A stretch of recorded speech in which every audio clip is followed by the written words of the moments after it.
हम बात कर रहे थे यहाँ पे कि fatty acids are aliphatic carboxylic acids. Basically जो एलिफैटिक है, बताया जा रहा है कि हाइड्रोकार्बन्स की ना बेसिकली दो टाइप्स होती हैं, एरोमेटिक होते हैं और एलिफैटिक होते हैं।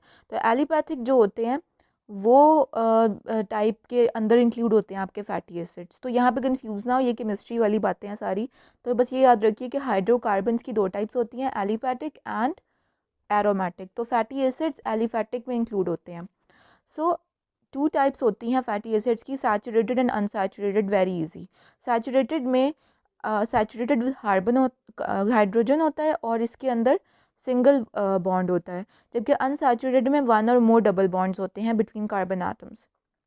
सो पामेटेट एंड स्टीरेट आपको बताया कि C16 और C18।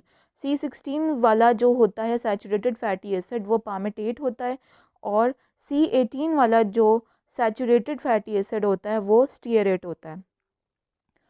C16 वाला अनसैचुरेटेड फैटी एसिड ओलिएट के नाम से जाना जाता है, और C18 वाला अनसैचुरेटेड फैटी एसिड लिनोलिएट के नाम से जाना जाता है। तो memorise this, very important to remember. Now I'll talk about stearic acid, the saturated fatty acid.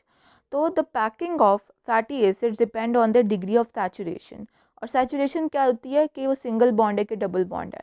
तो stearic acid usually is shown here in a usual extended conformation, कि ये ऐसे होता नहीं है, इसको खुद extend करके दिखाया है क्योंकि ये intensely pack होता है।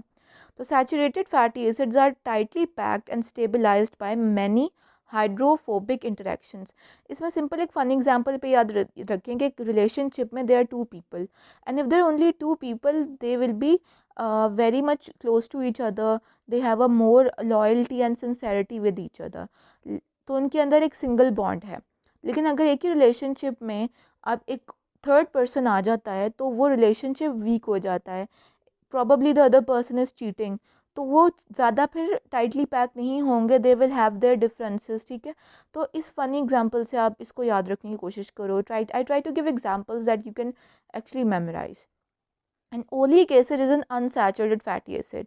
The double bond introduces a rigid bend in the hydrocarbon tails. तो relationship में bend आ जाता है।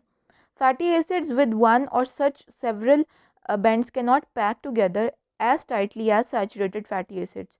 तो जब डबल बॉन्ड आ जाता है तो पैकिंग इतनी क्लोज नहीं होती, और अगर डबल बॉन्ड नहीं होता तो पैकिंग क्लोज होती है। तो saturated fatty acids properly pack होंगे और वो सॉलिड होते हैं रूम टेम्परेचर पे। तो जो घी होता है, बटर होता है, ये सैचुरेटेड फैटी एसिड्स होते हैं, और जो वेजिटेबल ऑयल्स होते हैं, लिक्विड्स होते हैं, ये अनसैचुरेटेड फैटी एसिड्स होते हैं। अब हम बात करते हैं ट्राइग्लिसराइड्स की। फैट्स एंड ऑयल्स दोनों ही ट्राइग्लिसराइड्स होते हैं। रूम टेम्परेचर पे जो चीज़ सॉलिड होगी उसको फैट कहेंगे, रूम टेम्परेचर पे जो चीज़ लिक्विड फॉर्म में होगी उसको ऑयल कहेंगे। ये फ़र्क याद रखें फ़ैट और ऑयल में। And they are found in animals and plants. Triglycerides simple lipids की कैटेगरी में आते थे जो हमने पढ़े थे, फैट्स और oils, and they are simple esters of fatty acid और ग्लिसरॉल। तो चूँकि ये सिंपल हैं तो सिंपली ये फैटी एसिड्स और ग्लिसरॉल के एस्टेरिफिकेशन से ट्राइग्लिसराइड्स बनते हैं। These are simple lipids and important as the storage form of fat in the human body as a adipose tissue. तो ट्राइग्लिसराइड्स के अंदर जो आपके पास अल्कोहल होता है वो ग्लिसरॉल होता है, और तीन फैटी एसाइल ग्रुप्स या तीन फैटी एसिड्स होते हैं। तो फिर एक मॉलिक्यूल बनता है आपके पास ट्राइग्लिसराइड का। टाइप्स भी होती है हमारे पास ट्राइग्लिसराइड्स की, सिंपल भी हो सकते हैं और मिक्स्ड भी हो सकते हैं। तो सिंपल और मिक्स किस चीज़ पे डिपेंड करता है? सिंपल इस चीज़ पर डिपेंड करता है कि they are triesters. Tri से मुराद ये है कि तीन इसमें जो उनसे हैं फैटी एसिड्स होते हैं और एक ग्लिसरॉल होता है। So they are triesters made from glycerol and three molecules of one kind of fatty acids. क्योंकि ऑब्वियसली फैटी एसिड्स की भी कई, जैसे कहते हैं, टाइप्स होती है depending upon the number. Number one, the number of the carbon atoms, and number two whether they are saturated और अनसैचुरेटेड। तो फैटी एसिड्स की कई टाइप्स होती हैं। तो अगर एक ट्राइग्लिसराइड मॉलिक्यूल में जो तीनों फैटी एसिड्स हैं वो एक ही टाइप के हैं तो वो एक सिंपल ट्राइग्लिसराइड है।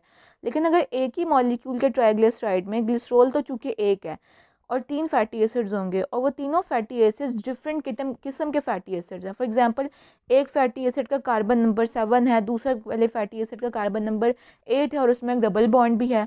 तो अगर तीनों फैटी एसिड्स आपस में मुख्तलिफ हैं तो वो किस में आएगा, मिक्स्ड ट्राइग्लिसराइड की टाइप में आएगा।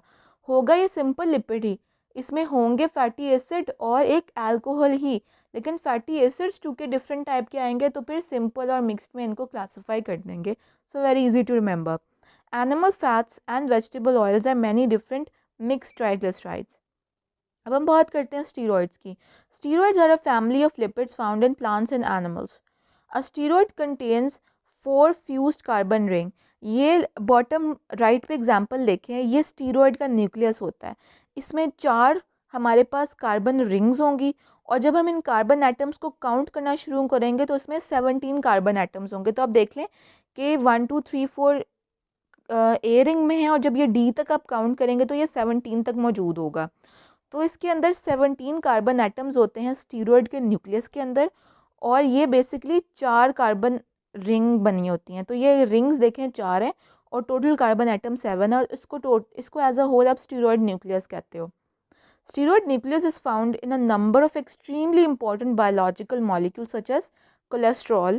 कोलेस्ट्रॉल बेसिकली स्टीरॉयड से बना होता है। Adrenocorticoid hormones which include your aldosterone, your mineralocorticoid की एग्जांपल होती है aldosterone। तो सिमिलरली जितने भी एड्रीनोकॉर्टिकल हार्मोन्स हैं उनका भी जो प्रिकर्सर मॉलिक्यूल है वो स्टीरॉयड होता है। Sex hormone such as testosterone and oestrogen and bile acids. Cholesterol is found only in animal cells, very very important. A typical animal cell membrane के अंदर 60% फॉस्फोलिपिड्स होते हैं जो आपकी बायोलिपिड मेम्ब्रेन बनाते हैं, ठीक है, और उनके अंदर 25% अल्कोहल होता है, सॉरी कोलेस्ट्रॉल होता है। तो कोलेस्ट्रॉल का मौजूद होना सेल मेम्ब्रेन के अंदर ये शो करता है कि एक एनिमल सेल है। And bile acids also contain cholesterol. Now will talk about lipoproteins, very very important. इस स्लाइड में से मैं सीधे सीधे 10-15 MCQs बना सकती हूँ, सीधे सीधे। तो यहाँ पे आपको मैंने टिप दे दी है, बहुत अच्छी तरह इसको समझिएगा। So what are lipoproteins? Lipoproteins are lipid protein complexes. नाम में मतलब छुपा है कि लाइपोप्रोटीन है। These are lipid protein complexes, they contain large insoluble glycerides and cholesterol. तो इसका काम क्या होता है लाइपोप्रोटीन्स का? A lipoprotein is a biochemical assembly whose primary purpose is to transport hydrophobic lipid known as fat molecules in water, as in blood plasma and other extracellular fluids.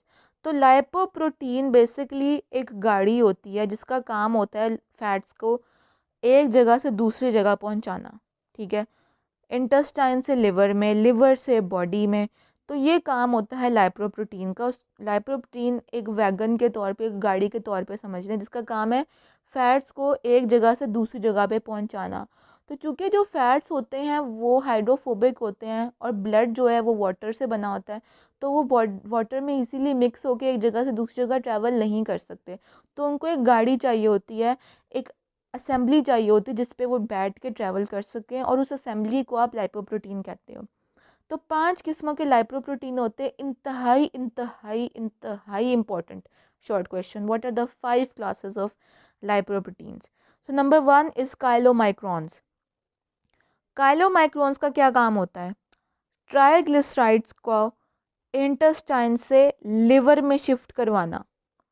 तो जो lipoproteins triglycerides को intestine से liver में पहुंचाएगा तो उसका नाम है काइलोमाइक्रोन। वो लाइपोप्रोटीन जो ट्राइग्लिसराइड्स को लिवर से टिश्यू में पहुंचाएगा वो है VLDL, very low density lipoprotein, ठीक हो गया।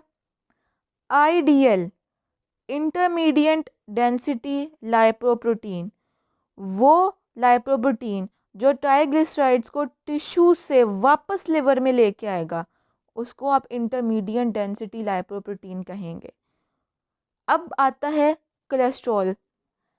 यहाँ तक बात होगी ट्राइग्लिसराइड्स की ट्रांसपोर्टर की। अब कोलेस्ट्रॉल को कौन से लाइपोप्रोटीन्स ट्रांसपोर्ट करवाते हैं? LDL, वो लाइपोप्रोटीन जो कोलेस्ट्रॉल को लिवर से टिश्यू में पहुंचाए उसको आप लो डेंसिटी लाइपोप्रोटीन कहेंगे।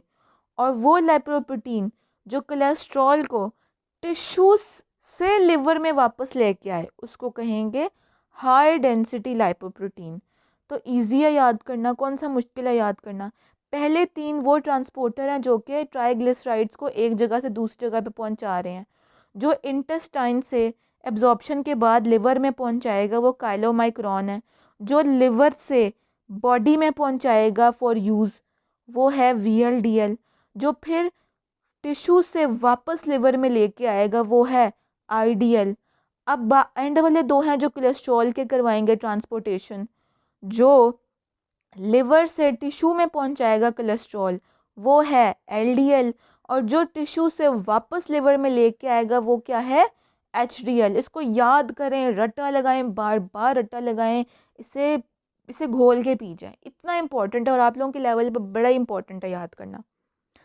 तो अब आपको दिखाती हूँ उनके साइज़ में फ़र्क होता है।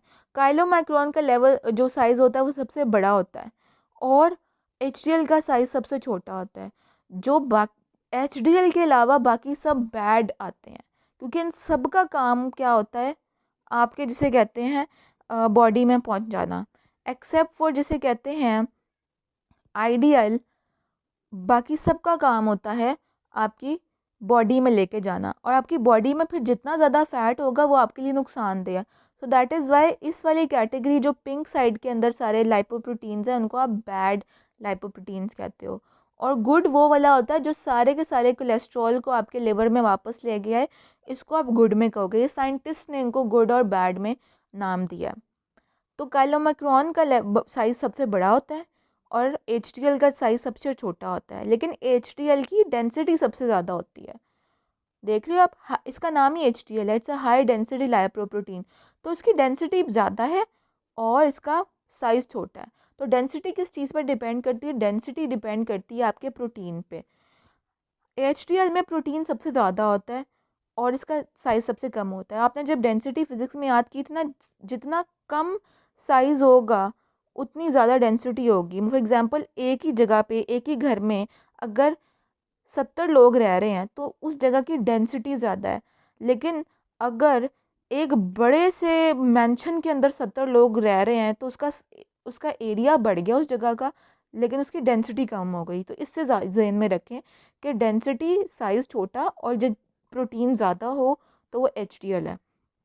सो जो लो डेंसिटी लाइपोप्रोटीन है उसके अंदर जिसे कहते हैं कोलेस्ट्रॉल एस्टर सबसे ज़्यादा होते हैं और ये लिवर से बॉडी में पहुंचाता है कोलेस्ट्रॉल को। HDL में हाई डेंसिटी लाइपोप्रोटीन है, इसमें प्रोटीन सबसे ज़्यादा होता है और इसका साइज़ भी छोटा होता है और ये कोलेस्ट्रॉल को ट्रांसपोर्ट करता है from the body to back to the liver.